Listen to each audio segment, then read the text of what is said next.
കള്ളപ്പണ ഇടപാട് കേസിൽ അറസ്റ്റിലായിട്ട് മുഖ്യമന്ത്രി സ്ഥാനം രാജിവെക്കാതെ അരവിന്ദ് കെജ്രിവാൾ ഇഡി കസ്റ്റഡിയിൽ ഇരുന്നു കൊണ്ട് ജലവിഭാഗ വകുപ്പിലെ ഉത്തരവ് പുറത്തിറക്കി.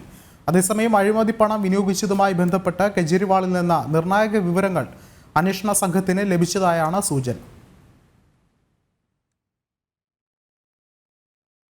മദ്യനയ അഴിമതി കേസിൽ കള്ളപ്പണ ഇടപാട് നടത്തിയതിന് അറസ്റ്റിലായിട്ടും മുഖ്യമന്ത്രി സ്ഥാനത്ത് തുടരുകയാണ് അരവിന്ദ് കെജ്രിവാൾ. കെജ്രിവാൾ ജയിലിൽ നിന്ന് ഭരണം നിയന്ത്രിക്കുമെന്ന പ്രഖ്യാപനമാണ് ആം ആദ്മി പാർട്ടി ആവർത്തിക്കുന്നത്. ഇഡി കസ്റ്റഡിയിലിരിക്കവേ ഡൽഹിയിൽ ജലവിതരണവുമായി ബന്ധപ്പെട്ട ഉത്തരവ് അരവിന്ദ് കെജ്രിവാൾ പുറത്തിറക്കി. മനീഷ് സിസോദിയയ്ക്ക് സമാനമായി കെജ്രിവാൾ ദീർഘകാലം ജയിലിലേക്ക് പോവുകയാണെങ്കിൽ ഡൽഹി സർക്കാരിനെയും പാർട്ടിയെയും ഒരുപോലെ കൈകാര്യം ചെയ്യാൻ സാധിക്കുന്ന നേതാവിനെ കണ്ടെത്തുക ആം ആദ്മി പാർട്ടിക്ക് വലിയ വെല്ലുവിളിയാകും. കെജ്രിവാളിന്റെ രാജി ആവശ്യപ്പെട്ട് ഇതിനോടകം BJP പ്രതിഷേധം ആരംഭിച്ചിട്ടുണ്ട്.